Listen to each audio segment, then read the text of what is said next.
So listen, I hope you can't tell by looking at me, but I own a bearded dragon, okay? I didn't want one. I feel like a beard, that's one of those pets, like a fucking cockatiel that you use to like express your wacky personality. Like I feel like a bearded dragon should belong to like a Swiss electronic music DJ who's like, after I drop all my beats, I go home and play with my bearded dragon.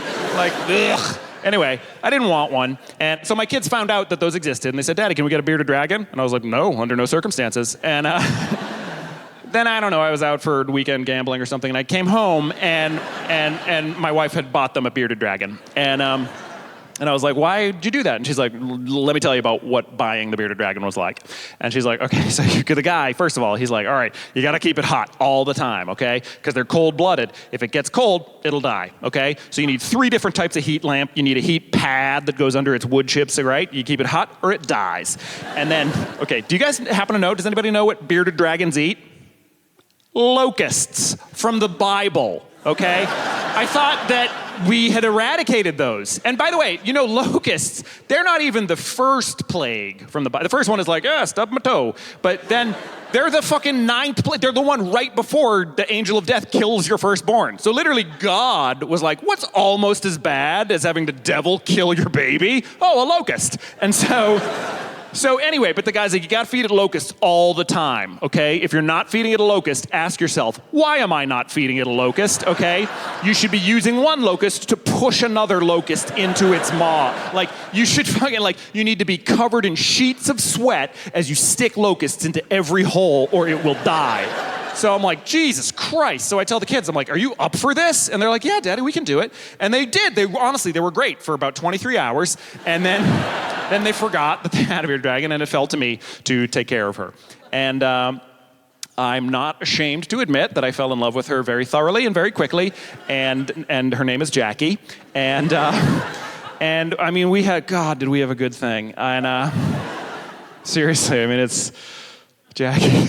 Anyway, we'd had her for a while, and then one day the boys left the door to her vivarium open.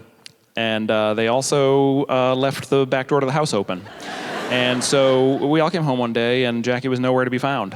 And we're all very upset. And so we're tearing the house apart. I'm like cutting into fucking cushions, like looking for cocaine. And I mean, we're turning the house upside down to find her, but we cannot find her.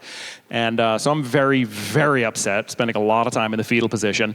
And after a few days, the boys came to me and they were like, Daddy, do you think she's okay? And I said, no, I think what happened is when she first saw that the door was open, she probably got excited, you know? She probably leapt out into your room and played with some Lego and your little football cards and stuff, and that was nice. And then maybe she heard like a caw and was like, oh, what's that? Is that a bird? And then went and looked, was like, oh my God, the door to the world's open. And then like went out there, you know? And that's probably when things started to go south. I'm gonna guess at that point, you know, she's getting colder quickly, so confusion begins to set in, okay? Not long after that, ice crystals begin to form in her blood, cutting her apart from the inside. And then soon after that, I'm gonna guess that she probably died in a great deal of pain and went to hell because of a series of choices that you made. And they were like, oh, okay, cool. And they went to play football. And I mean, I was losing it. I was inconsolable. I didn't know what to do. It was terrible. And then, you know, the hands on the clock spun round and round, and the pages on the calendar and all this. And so time passes, and then a fucking month passes. And so I'm starting to be able to, like, participate in life again. I'm experimenting with trusting people again and stuff like that. And then my doorbell rings, and it's my neighbor, who I fucking hate. And I hate him because he's been doing construction for 4 years, okay? And it's not like, you know how if you have like a big construction place near where you work and it's just a wash of noise, you kind of get used to it. This guy's been doing fucking staccato, atonal, John Cage, like it's you can't figure it out. So it'll be like, brrr, bang! And you're like, Jesus, like, my nerves are destroyed from this and I can't fucking stand him. Anyway, rings the doorbell and I open it and he's like, oh, hello. And I'm like, yeah. And he goes, did you by any chance have a package for me? And because in this fucking godforsaken country, if you get a package and you're not home, they give it to your neighbor and then they give you a little note saying, guess what? You get to make a new friend.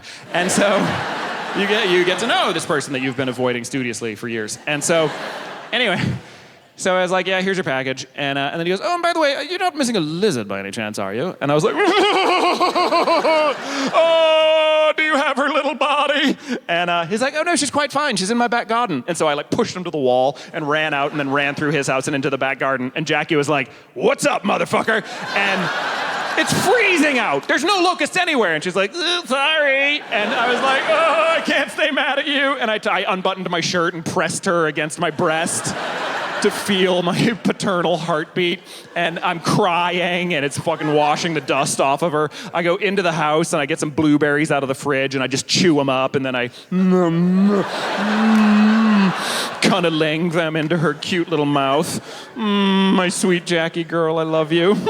I do, I love her. Honestly, like, I'm having a great time with you guys tonight, but I seriously can't wait to go home and just put her on my heaving chest and sing her to sleep. I love her. Jackie.